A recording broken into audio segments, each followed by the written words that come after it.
Okay, everyone, close your eyes. Take a deep breath in and out. Now listen carefully to my voice as I count down from 10. As I count down, you will slowly start to feel your body get sleepier and sleepier. The count starts now. 10, 9, 8, 7, 6, 5, 4, 3, 2, 1. Open your eyes. As I say, welcome to today's movie review. Yep, it's a movie review for Insidious, The Red Door. I am so glad to be doing a review of this. Such a brilliant film and a very good way to conclude the Lambert hauntings from chapters 1 and 2 of the Insidious series. I mean, that was incredible. Like, the way they'd done it was insane and lovely. So, obviously, the story seems to pick up around about 10 years after the events of the first two chapters. And it seems that Josh's mother had passed away at some point before the film. So, obviously, it started off with her funeral and then doing a memory thing. Obviously, holding the funeral for the mother, for Josh holding the funeral for his mom. Obviously, the kids were there, obviously, doing their own grieving of their own grandmother's death.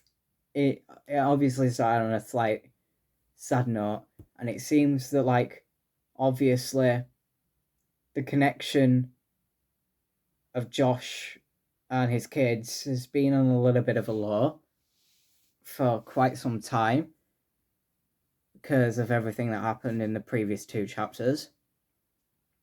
And obviously Dalton himself finds that out in his older stage, because obviously in the second Insidious chapter they were sort of tuned by Carl, one of the paranormal mediums or something, like made them stop like heading to the further. Like, I'll just explain the further now.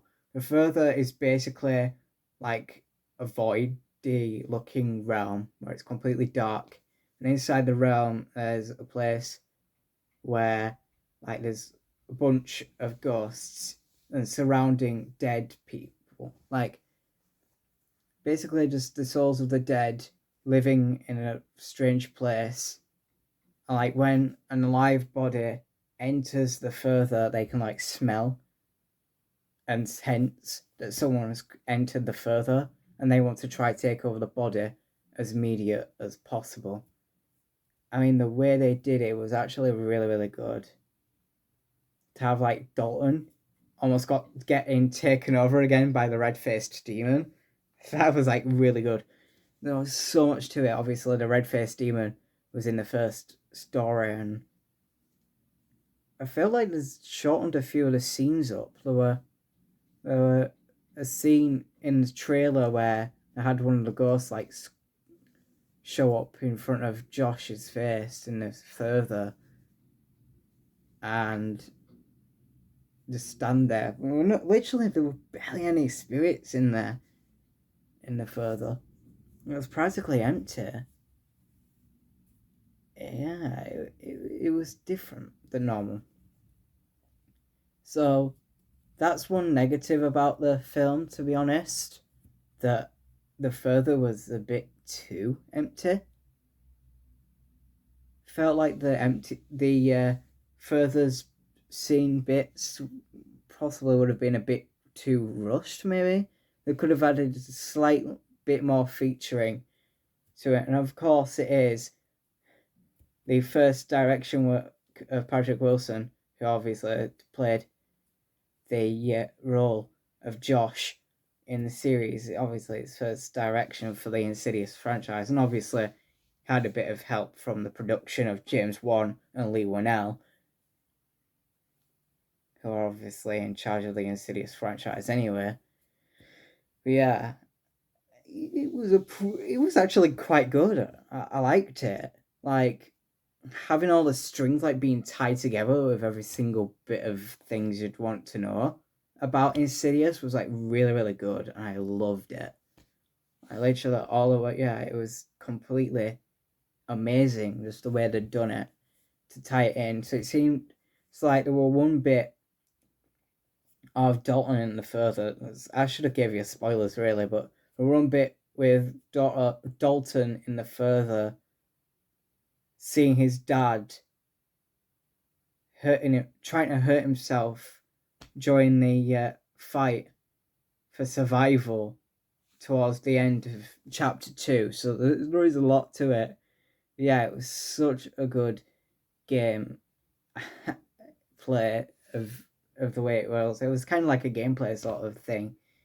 The way the sort of game played the storyline was actually like really really good, and I just enjoyed the movie itself. Obviously, yeah, there were a few jump scare bits in there, not as extremely jump scary as you planned. Like the only official like characters that we had return for like the spirit world or for the ghosts, we had obviously we had of course the red-faced demon. We also had Parker Corain dressed as the Bride in Black in there for briefly. And then on the outside we had Carl in there. We had Specs and Tucker in there, which were some paranormal investigators. And then obviously we had a paranormal medium, uh, Elise Rainier, who's like the lead girl. I was expecting like Elise's sisters to be in it. I mean, some people were theorizing that was going to be part of it. And like, yeah, I mean, the further scenes seemed a little rushed, but the actual story itself was really cool. Like, at some bits in the further, you could see like the older versions of the characters like walking around. So it definitely sort of solidifies that the further doesn't actually have like a proper timeline, and you can like see both the past and the future in the further, and it seems like the further's timing doesn't actually work in linear to real life, which is actually very interesting and a really good thing to sort of see. Like you sort of saw Dalton obviously running out from some of the rooms in the previous chapters in the kid form when he was younger and stuff, like running around. You could see like Dalton saving Josh in chapter 2 and stuff. It was just brilliant and very well constructed in just the way they were telling the story. Obviously, the story was that Josh's mother had passed away. He'd had a divorce with his ex-wife now, who's had a divorce. And things have been a little bit negative with the family. Hasn't really been getting enough chance to bond with the kids and stuff over time because it's just been extremely busy on the outside of things. And yeah, it was interesting enough. Like, it was such a good story having that in there. Like, we also had Dalton was older now, he was in college, he was studying for artwork, and that's actually what opened up the further in the first place. He drew the artwork of the red door, and the red door, like as soon as he drew it, the further started to call back out and try attack everyone.